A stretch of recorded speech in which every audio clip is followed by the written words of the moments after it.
all sales reps agree. Q4 is the toughest quarter. We all face the same challenges. Prospects are on holidays, so we get more out-of-office replies. We get fewer working days and sometimes even higher quotas. My first Q4, I wasn't ready. I missed quota and I learned that the hard way. But I turned this failure into a winning plan that helped me crush Q4 the next year. Today, I walk you through my 5-step Q4 formula to not just hit your sales goals, but exceed them. If you are new here, I'm Eric, the outbound chef, 6 years in tech sales, top performer at 4 companies, and leading team for 3 years. Here's my formula. Step 1, analyze Q3. When you're going to review your performance of Q3, what you want to do is to focus on what worked and what didn't work. So you can focus on the high impact activities, aka revenue generating activities, meaning that those activities that help you get more commissions, and then optimize them so you get more results in Q4. Here's what to do today. Go to your CRM or sales engagement platform, then list all the meetings you booked, categorize them by channel, so email, call, LinkedIn, or video, for example. Then do the math on your conversion rate for each channel. Assess the quantity and the quality of your activities. How many emails did you send? How many qualified demos did you book with emails? How many calls did you make? How many demos did you booked with calls? How many LinkedIn messages you sent? And how many demos did you book with LinkedIn messages? Then how many accounts did you prospect and their quality? And then last step also, review your calendar to evaluate how much time did you spend on revenue generating activity versus other type of activities. And the goal here is to look for patterns and see what worked for you. Also, if you're new and you don't have data for this in Q3, that's fine. You can use your team average to help you with this. With this information that you have now, you can start building your prospecting strategy for Q4. Step 2, plan Q4. A solid plan turns your goals into results. So knowing how many working days you have in Q4 and setting specific targets, they keep you focused and on track for Q4, knowing that Q4 is the toughest quarter. So here's the plan. You've got 61 business days in Q4, October 21 days, November 20 days, December 20 days. But if we think about Thanksgiving and the end of the year holidays, November we only have 15 days, and December we have 11 days. And that gives us 48 actionable days in Q4. Now let's focus on clear goals. Let's say we have a goal of 36 qualified demos for Q4 and a 70% show up rate. This means we need to book 51 demos in Q4. On a daily basis, it's 1.09 meetings booked. And then for October, 23 meetings, November 16, and December 12 demos that we need to book. And now if we need to focus on your conversion rate. So here you need to use your information from Q3 to know how many activities do you need to get to those number of meetings for each channel. And so here, let's take this example. So with the conversion rate I currently used, to book 15 demos with cold calls, we need 2,571 cold calls.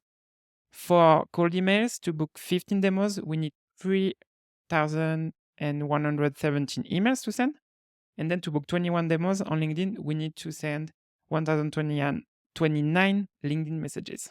And so here I'm going to show you how it looks like on a daily and weekly basis. And so with this, it's also easier to focus on, okay, now we have 36 demos and what does it mean in terms of activities every day? Step 3, time block. Consistent focus on your revenue generating activity helps you drive results, boost your productivity, and so you get more commissions. Now let's build your daily schedule. So for calls, we need 2 blocks of 1 hour each to make 28 calls. Then for emails, 3 blocks of 1 hour each to send 22 tailored emails. Number 3, LinkedIn, 1 hour to engage with 22 prospects, which gives us a total of 6 hours on revenue generating activities. So if you have a day of 8 hours, for example, it gives you 2 hours for prep or meetings or other tasks or one-on-ones with your boss, for example. And now with this schedule, you need to stick to it. So treat this time block like non-negotiable meetings that you need to do no matter what. And then in each block, you set a goal for your activity. So if we talk about calls, you can't move to the next blocks if you didn't do your 28 calls, for example. And the most important when you block your calendar, when you are doing an hour of calls, you don't multitask. You stay focused on call. That's it. Step 4, quantify the value of your activity to stay motivated. So this step, it's the most recent one I've added to this Q4 formula. And the goal with this one is you want to understand how each task impacts your income, but also your company revenue. So you stay motivated and focus on your role. On the other side, on the flip side, you can think about the cost of doing nothing. So for example, for each task you don't do or each activity, how much money are you losing or making lose revenue to the company? So let's focus on your commission. So let's say in Q4, your commissions are 10K, for example, 10 grand. Now you need to figure out how much money are you making for each activity. So one call, 70 cents, for example. Daily, the number of daily calls you're making, $38. And then on a weekly basis, $191. And for the weekly number of calls you are making, you get $190 for all the calls you are making. Now let's focus on the money you are bringing to the company. So if you have a target of 100K ARR, for example, how much revenue are we bringing for each activity? And now we can do the same on the calls. So for one call, basically it's almost $12 that we are bringing of ARR to the company.